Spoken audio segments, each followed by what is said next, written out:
আলহামদুলিল্লাহ আমি আমার ওয়াজের প্রথমে আমি আমার ওয়াজের শুরুতে আমি আমার ওয়াজের সূচনাতে আমি আমার ওয়াজের শুভ আরম্ভে আমি আমার ওয়াজের স্টার্টিং পয়েন্টে সর্বপ্রথম তানার দরবারে শুকর গুজার করছি যে আল্লাহু রাব্বুল ইজ্জত বড় চেয়ে বড় অতি বড় সীমাহীন বড়। একবার সুবহানাল্লাহ বলবেন? আব্বা একটু ভালোবাসা দিয়ে সুবহানাল্লাহ বলবেন। যে আল্লাহর বড়র কোনো শেষ নাই, সীমা নাই, পরিসংখ্যান নাই। আছে আব্বা? যার ক্ষমতা পাহাড়ের পাদদেশে, দরিয়ার তলদেশে, সাগরের গভীর গহনে একমাত্র ক্ষমতা চলে কার বলো? আব্বা জোরে বলো। যিনি অন্ধের চোখে জ্যোতি, বোবার মুখে কথা, বাঁঝার পেটে বাচ্চা, ভিখিরিকে এক মিনিটে বাদশা করেন, এ পাওয়ার কার? চিল্লে বলে আয় আব্বা। যিনি অচলকে সচল, দুর্বলকে সবল, নেতাকে ক্যাতা আর ক্যাতাকে নেতা, এক সেকেন্ডে খেলা ঘুরিয়ে দেন, এই ক্ষমতার আসল মালিককে। আর একটু মিষ্টি করে বলে, যিনি আপনার মালিক, আমার মালিক, আসমানের মালিক, জমিনের মালিক, জান্নাতের মালিক, জাহান্নামের মালিক, হায়াতের মালিক, মউতের মালিক, গোটা দুনিয়ার একাই মালিক। তিনি কে? তাই সর্বপ্রথম আমার সর্বপ্রকার স্তুতি প্রশংসা সাধনা আরাধনা উপাসনা কীর্তনা ভজনা জল্পনা কল্পনা ধ্যান ধারণা নিবেদন করি যিনি আদি অনন্ত চিরস্থায়ী চিরঞ্জীবী, যিনি অজর অমর অক্ষয় অব্যয়, স্থলে জলে অনুতে পারাবানুতে খেচারি ঘুষারি সর্বত্র বিরাজমান। তিনি কেবল যিনি মুক্তিদাতা, বিপদ হনতা, গরিহা মহিমা, সর্বশক্তিমান, সেই পূত পবিত্র নাম আল্লাহু সুবহানাহু ওয়া তাআলা। তানারি দরবারে সবাই মিলে সমবেত কণ্ঠে কৃতজ্ঞতা স্বরূপ আমরা সকলে পড়ছি আলহামদুলিল্লাহ। সোনার বাবাজি, আমি বাচ্চা মাওলানা কারিমুল্লাহ জেহাদি। আমি আজকে যখন বাড়িতে বের হই, খুব গুরুত্ব দিয়ে শোনে, তখন আমার পরিবারের কাছে বলে এসছি যে আজকের আমি প্রথম রাতে 5 নম্বর মেরিগঞ্জ ওখানে জলসায় যাচ্ছি। খুব গুরুত্ব দিয়ে শোনে বলে আমার পরিবারের কাছে বলে আমি গাড়ি নিয়ে পার হচ্ছি। এখন আপনাদের দক্ষিণ বারাসাতে ঢুকছি, দেখছি একটা মেলা হচ্ছে, দারুণ মেলা, সব চারা চারা হুড়পড়িরা ঘুরতেছে। আমি আর লোক সামলাতে পারি, আমি জলসায় যাওয়া বাদ দিয়ে সারা রাত মজা করে মেলায় ঘুরি, সকালে উঠে বাড়ি। আচ্ছা, আপনারা জ্ঞানী মানুষ, বুঝে উত্তর দেবেন। আমি জলসায় আসার নাম করে যদি জলসাই না এসে মেলা থেকে বাড়ি যায়, আর আমার বাড়িতে যদি জানতে পারে যে আমাদের কাছে বলে গেল জলসাই যাচ্ছি কিন্তু মেলা থেকে বাড়ি এসছে, আমার চিটিং বাজ বলবে না বলবে কথা বলে না? আর আমার কথা বুঝতে পারেনি, আমি বলে এসেছিল জলসাই যাচ্ছি, কিন্তু আমি যদি মেলা থেকে বাড়ি যাই, ওরা যদি জানতে পারে আমার চিটিং বাজ বলবে না বলবে না?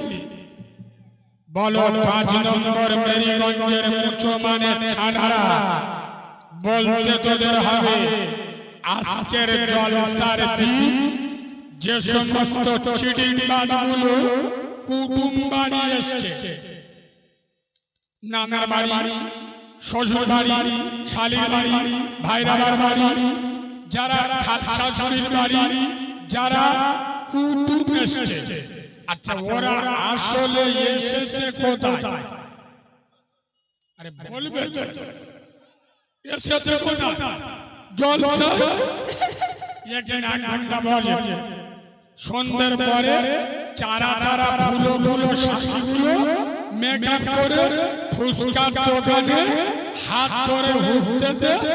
10টার পরে গরুর গোশত, দেশি মুরগি, ডিম খেয়ে সারা রাত লুঙ্গি খুলে ঘুমুচ্ছে, সকালে উঠে বাড়ি যাচ্ছে। গ্রামের লোক বলে কোথায় গেলি? বলে আল্লাহর কিরি 5 নম্বরে জলসা শুনতে গেল। ফেরেশতারা চিটিং বাজ বলবে নি? আমার কথা বুঝতে পারবে? আচ্ছা আমি বাজে কথা বললাম না বাস্তব বললাম? ওরা এসেছিল কোথায়? জলসা শুনতে। এখানে 2 ঘন্টা বসে, 8 ঘন্টা বসে, বাজারে ঘুরেছে, সারা রাত ভালো মন্দ খেয়ে কুটুম্বিতে করে ঘুমিয়ে সকালে বাড়ি গে। আর গ্রামে গিয়ে যদি বলে কাল 5 নম্বরে জলসা শুনতে গেল, ফেরেশতারা জালি মাল বলবে না বলবে নি? জোরে বলো। তাহলে যারা বাজারে ঘুরছে ওরা জালি না অরিজিনাল আপনারা বিবেচনা করলেন, আমি কিন্তু বললাম না। সামনে যারা দাঁড়িয়ে আছিস ভাই, নাই বসে যা, নাই ওখানে সরে যা। এই কোচরে মালটা মাথায় হাত দিয়ে আজকে রে পুরো ডেঞ্জারাস মাল। চুল কেটে দেখো, সে ঘোড়ার মধ্যে চুল দেখে পুরো এইরকম চুল কেটে। সামনে দাঁড়ানো যাবে না, জান্নাতের বাগানে বসতে হবে। রাসূলুল্লাহ বলেছেন দুনিয়ার শ্রেষ্ঠ জায়গা হলো জান্নাতের বাগান। সুবহানাল্লাহ বলুন। এখানে বসতে গেলে পা বাপ থাকতে হয়। খোদার কসম এই বাবু আপনারা যারা বসেছেন বিশ্বাস করুন, আমি এটা বলছি না যে আপনাদের গুনাহ নেই, আপনারাও গুনাহগার, কিন্তু আপনারা এই যেখানে বসেছেন তার মানে আপনাদের ঈমান আছে যে আমরা সারা দিন কত গুনাহ করেছি। আর জান্নাতের বাগানে যদি বসে একটু সওয়াব পায় তাহলে আমাদের মুরব্বিরা কবরে শান্তি পাবে। আরে হ্যাঁ না না, আমি কালিমুল্লাহ দোয়া চাচ্ছি আল্লাহ আপনাদের মুরব্বিদের কবরগুলো যেন নূর দিয়ে ভরে দেয়। বলেন না আল্লাহুম্মা আমিন। দোয়াটা ভালো দিলাম না খারাপ দিলাম? কাদের জন্য দোয়া দিলাম? আপনাদের মৃত মুরব্বিদের জন্য। তবে দোয়াটা হয়েছে আপনাদের মৃত মুরব্বিদের জন্য। যারা রাস্তায় ঘুরছে, ঘরে কুটুম্বিতে করছে, ওদের জন্য নয়। আমি মৌলবি আলাদা, আমার কাছে বাঁদরামি চলে না। দেখেননি কারিমুল্লাহ জেহাদি গেলে 1 শ্রেণীর মানুষের সহ্য হয় না। তারা তো জানে যে ও চুমো খাওয়া হুজুর নয়, যে ও বনাই বনাই করে ওয়াজ করা হুজুর নয়। হক কথা বলে যাবে, জান না ভাল লাগবে এখানে উঠে চলে যাবে। আরে কথা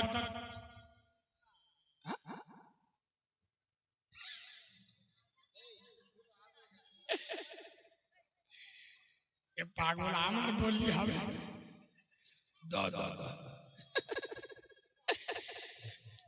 কবরে গেলি এতে মারাত্মক মশা পাবি, চোখ বুলু হয়ে যাবে। দে বাপ দে, বস্তিতে বেঁধে চলো। ঠিক তারপরে পরে শত কোটি দরুদ সালাম বর্ষিত হোক যিনি নবীদের নবী, নবীদের ইমাম, আশরাফুল আম্বিয়া, ইমামুল আম্বিয়া, নবী কুল শিরোমণি, মা আমেনার নয়নের মণি, যিনি আব্দুল্লাহর লাল, আরবের দুলাল, যিনি বেশে রাখাল, যিনি বিশ্ব নবী, বিশ্বরবি, বিশ্ব প্রফেসর, বিশ্ব প্রিন্সিপাল, প্রেম করুণার মুক্ত ছবি, আহাদারে মদিনা, দুলহায়ে মদিনা, ইমামুল মুরসালিন, খাতামান নবিয়্যিন, শাফিয়ে মুজনবিন, মুফাক্কারে মওজুদান, জনমন ধন্য, জগজনমন্য, বিশ্ববরেণ্য, স্বনাম ধন্য, মা আমেনার নয়নমণি, মা হালিমার হৃদয় সমূহ, মা খাদিজার প্রিয়তম। আরে আমার নবী হ্যাঁ বললে হালাল হয়, সুবহানাল্লাহ বাড়িকে বলবেন, আর একটু জোরে বলুন, আর একটু চিল্লে বলুন। আই আব্বা আমার মুস্তফা না বললে হারাম হয়। আব্দুল্লাহর বেটা আঙ্গুল ইশারা করলে আসমানের চাঁদ টুকরো হয়ে যায়। আমেনার লাল পা বাড়ালে খোদার আরশ আজিমে পৌঁছে যায়। আব্দুল মুত্তালিবের নাতি রহমতের নজরে, নবুয়তের দৃষ্টিতে সূর্যের দিকে তাকালে ডুবে যাওয়া সূর্য আবার উদিত হয়। সেই সর্বযুগের, সর্বকালের সর্বশ্রেষ্ঠ মহামানব, বিশ্ব মানবতার বিশ্বস্ত বন্ধু, মহান শিক্ষক মুহাম্মদুর রাসূলুল্লাহ। সকলে পড়ুন সাল্লাল্লাহু। আজকেকার জলসার শ্রদ্ধেয় সম্মানিত, নির্বাচিত, স্মরণীয়, বরণীয়, মাননীয়, সম্মানিত, স্বনামধন্য আজকের জলসার যোগ্য সভাপতি, আপনাদের মসজিদের যোগ্য দক্ষ পেশ ইমাম সাহেব। আচ্ছা বা আপনাদের ইমামকে ইজ্জত দিলাম, আপনাদের খারাপ লাগলো? আপনাদের বাজে লাগলো? কেন? আপনাদের হাসর হবে আমার সাথে নয়, আপনাদের হাসর হবে ফুরফুরার কোনো হুজুরের সাথে নয়, আপনাদের হাসর হবে আপনার ইমামের সাথে। কার সাথে? জোরে বলুন। আল উলামা ওয়ারাসাতুল আম্বিয়া, দ্বীনের আলেমদের সম্মান আছে না নাই? তবে হ্যাঁ, আমি আরো একজনের সম্মান না জানালে আপনাদের সাথে, সমাজের সাথে বেঈমানি করা হবে। কেন? বর্তমান মুসলিম সমাজ যে জিনিসটার গুরুত্ব যত বেশি আমরা অবহেলা করি ততটা, জোরে বলো, বেশি। পানির প্রয়োজন বেশি, কিন্তু পানি আমরা অপচয় করি, আরে বলবো বেশি। সোনা আমাদের জীবনে কোনো ম্যাটার করে না। এবার সোনা যদি জীবনে একবারও না পড়ি, আচ্ছা কোনো ক্ষতি হবে? কথা বলে না। কোনো বেটা ছেলে মেয়ে ছেলে যদি সোনার গহনা জীবনে একবারও না ব্যবহার করে, কোনো ক্ষতি হবে? সেই সোনার ভরি লক্ষ লক্ষ টাকা। তাহলে সোনা আমাদের কাছে অত প্রয়োজন নেই, কিন্তু তার দাম বেশি। কিন্তু পানি না খেলে মানুষ মারা যাবে, পানির কোনো মূল্য আমাদের কাছে নাই। আমি কার সম্মান জানাচ্ছি আপনারা বুঝতে পারেন নাই। আমি সম্মান জানাচ্ছি আপনাদের গ্রামের মসজিদের সম্মানিত মুয়াজ্জিন সাহেব। কাকে কাকে? খোদার কসম, ইমামের যেমন ইজ্জত আছে মুয়াজ্জিনেরও সম্মান আল্লাহর নবী পয়গম্বরে ইসলাম রসুলে খোদা নূরে মুহাম্মদ বিশ্ব নবী বলে যাচ্ছেন, কিয়ামতের মুসিবতের দিন আমার উম্মতের ভিতরে এক শ্রেণীর মানুষের মাথা কিয়ামতের মাঠে সব থেকে উঁচু হবে। সাহাবারা জিজ্ঞেস করলেন, ইয়া রাসূলুল্লাহ, ইয়া হাবিবাল্লাহ নবী, হুজুর তারা কারা? নবী জানালেন, তারা হলো খোদার ঘরের মুয়াজ্জিন। আর একটু জোরে বলুন। এই বাবু, আমি চ্যালেঞ্জের সাথে বলে যাচ্ছি, একজন ইমামের থেকে একটা মুয়াজ্জিনের দায়িত্ব বেশি। আচ্ছা, আপনাদের মসজিদে এশার আযান হচ্ছে কটা? 7:15। জামাত হচ্ছে 7:30। খুব গুরুত্ব দিয়ে শুনুন, 7:30 নামাজ। ইমাম যদি 7:28 মসজিদে আসে, অসুবিধা হবে? কথা বলে না। নামাজ কটা? 30। ইমাম 28 গেল, যদি 29ও আসে অসুবিধা হবে না। কিন্তু এশার আযান হলো 7:15, তাই মুয়াজ্জিন যদি 7:20 মসজিদে আসে, আদলা ইটির বাড়ি মাথায় ঝাড়বে না। আরে কথা বলে না। তাহলে যদি 7:15 আযান হয়, ওর মসজিদে আসতে হবে কটায়? ঠিক জ্ঞানী মানুষ কমসে কম অন্তত 5টা মিনিট আগে একটা লোক এসে ওযু করে হাত মুখ মুছে মাইক চালিয়ে আযান দেবে। 5-10 মিনিট আগে আসতে হবে না। আমি খোদার কসম, ফজরে এখন মসজিদে জামাত হচ্ছে 4:55। ইমাম যদি 4:50 মসজিদে আসে অসুবিধা নাই। একটা ইমাম 5 মিনিটে উযু করে 2 রাকাত সুন্নত আরামসে পড়ে নেবে।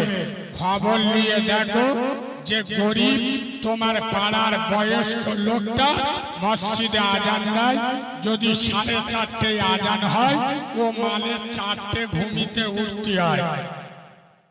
ঠিক বলছি না ভুল বলছি? আর আজ এই মুসলিম জাতি সেই মুয়াজ্জিনের সম্মান করে না, কদর করে না। হ্যাঁ, মুয়াজ্জিনের কথা মনে পড়ে কখন?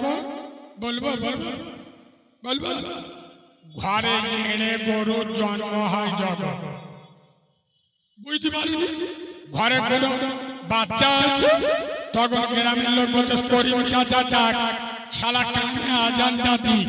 আর ওই এড়ে গরু বড় হবে, মুসলমানি দেবে, গ্রামে 50টা লোক দাওয়াত পাবে, ফ্যামিলি 200 লোক দাওয়াত পাবে।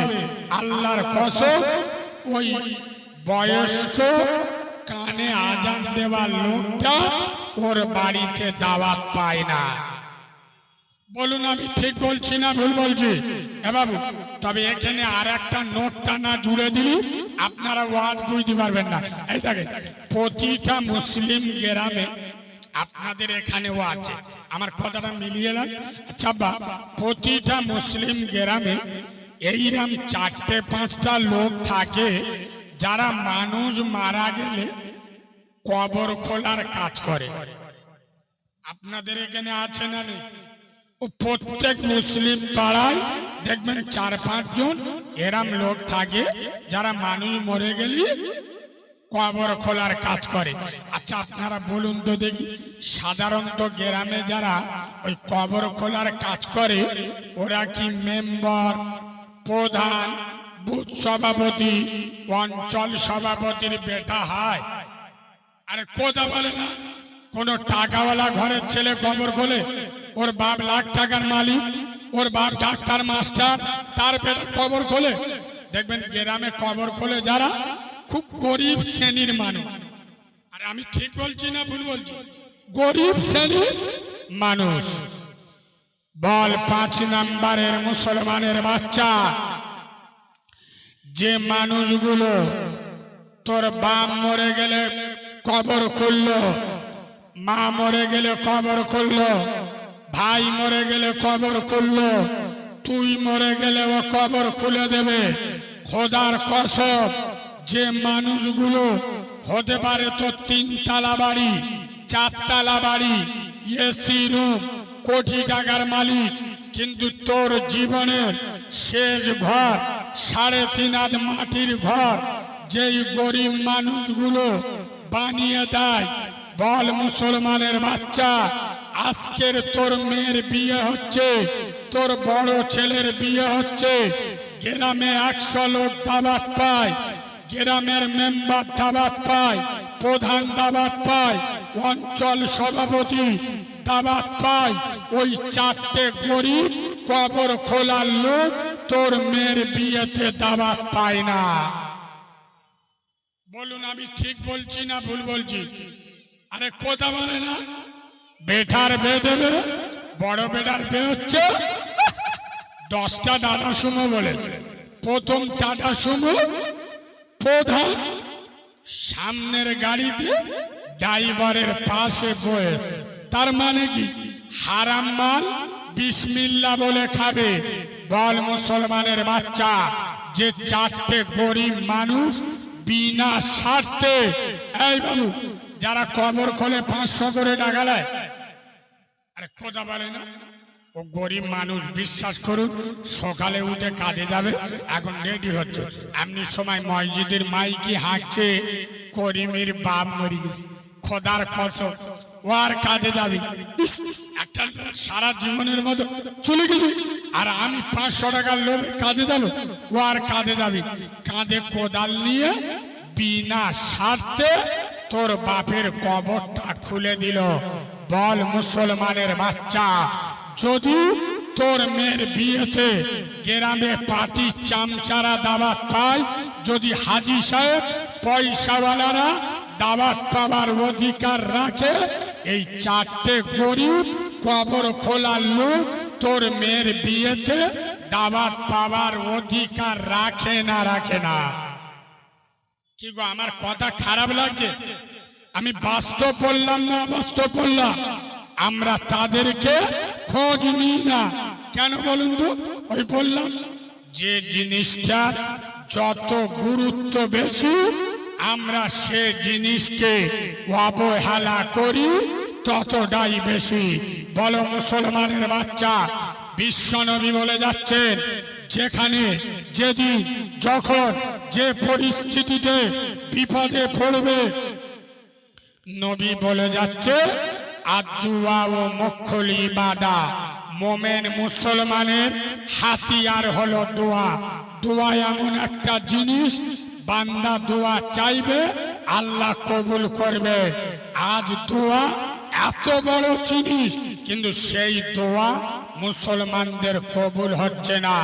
বুঝতে হবে, হারাম খেলে দোয়া কবুল হয়? জোরে বলুন, হারাম খেলে দোয়া কবুল হয় না।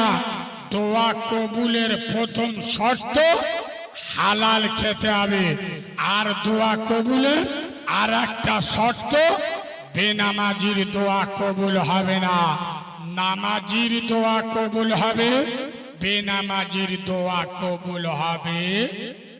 আর আমরা যত লোক জলসা শুনি, এই বাবু সারা সপ্তাহ নামাজ পড়ি না, শুক্রবার নামাজ পড়ি, সারা সপ্তাহ নামাজ পড়ার দরকার নাই।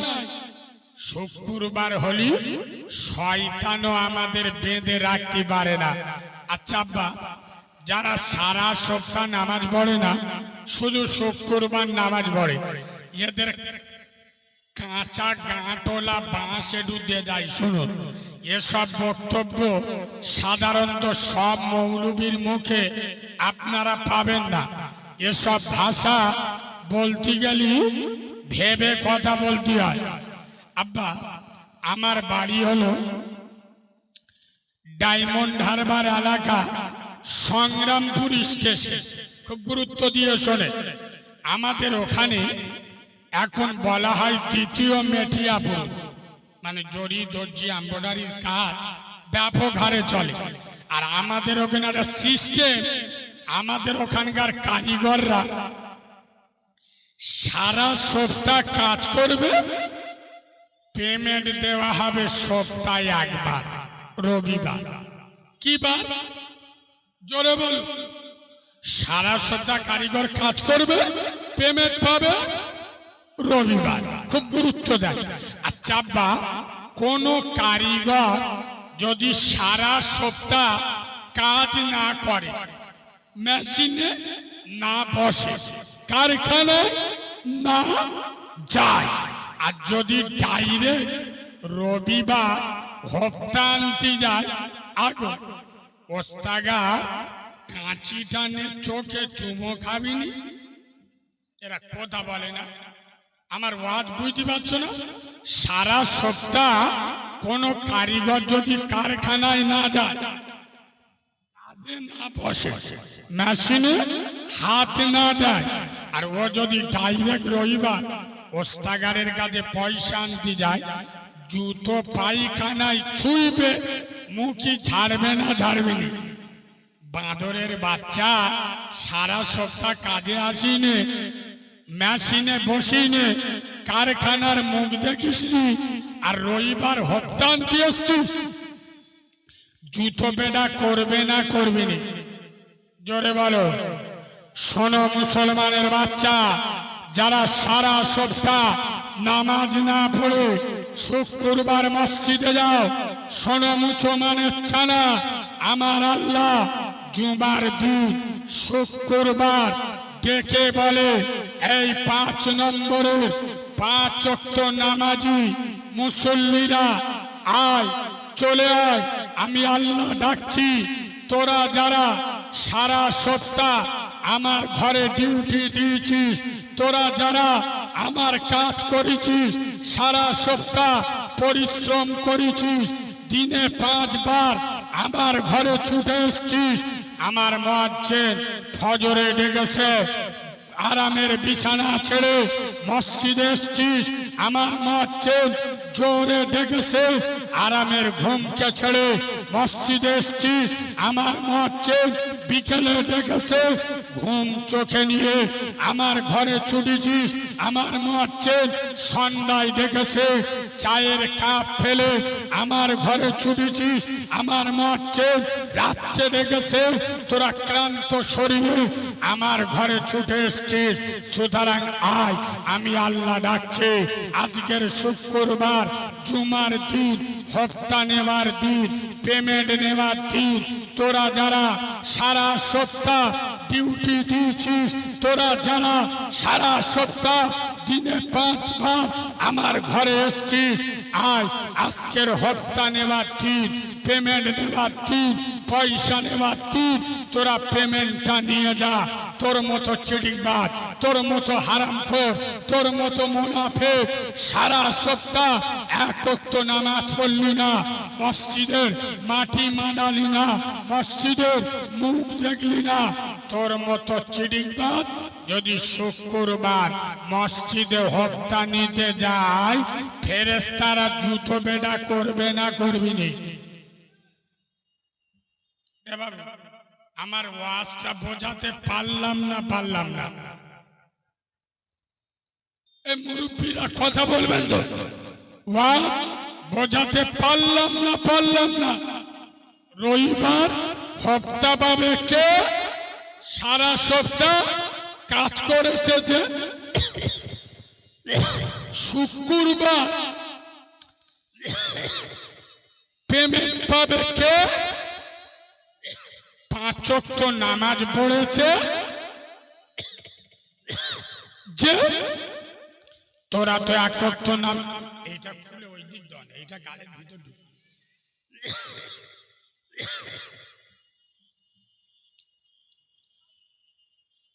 শুক্রবার আল্লাহর কাছে পেমেন্ট পাবে কে? 5 ওয়াক্ত নামাজ পড়েছে। জোরে বলো যে। খোদার কসম, শোন বেনামাজিরা, তোরা যারা নামাজ পড়িস না, কুত্তাও তোদের দেখে থুতু দেয়। খোদার কসম, তোরা কুত্তার থেকে নিকৃষ্ট। আমি তো যুবকদের বলি, বুড়োদেরও বলে যাচ্ছি, 60 বছরের বুড়ো চাচা, তোর কবে লজ্জা হবে? নিলজ্জ বেহায়া, এত বড় দাড়ি নিয়ে সকাল 8টায় ঘুমিতে উঠে চার দোকানে বসে টিভিতে খবর দেখো, সন্ধ্যের পরে মাগরিবের নামাজ পড়ে না, ছেলেদের কাছ থেকে টাকা নিয়ে সন্ধ্যার পরে চার দোকানে বসে 60 বছরের চাচা চার দোকানে বসে সিনেমা দেখো। তোর আর কবে লজ্জা হবে? একটা পা কবরে তো ঢুকিয়ে দিয়ে বসে আছো। নিলজ্জ চাচা, তোমার লজ্জা শরম নাই? 60 বছরের বুড়ো চাচা, এখনো যদি মসজিদে না যাও, আল্লাহর ঘরে না যাও, আর কবে মসজিদে যাবে? আর কবে আল্লাহর ঘরে যাবে?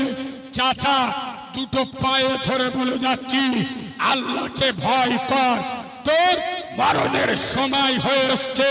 আমার নবীর সামনে কোন মুখে দাঁড়াবে? কি জবাব দেবে?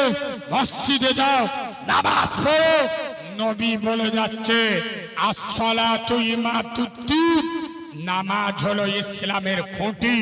যারা নামাজ ছেড়ে দেয়, ওরা আমার ইসলামের খুঁটিটা ভেঙে দেয়।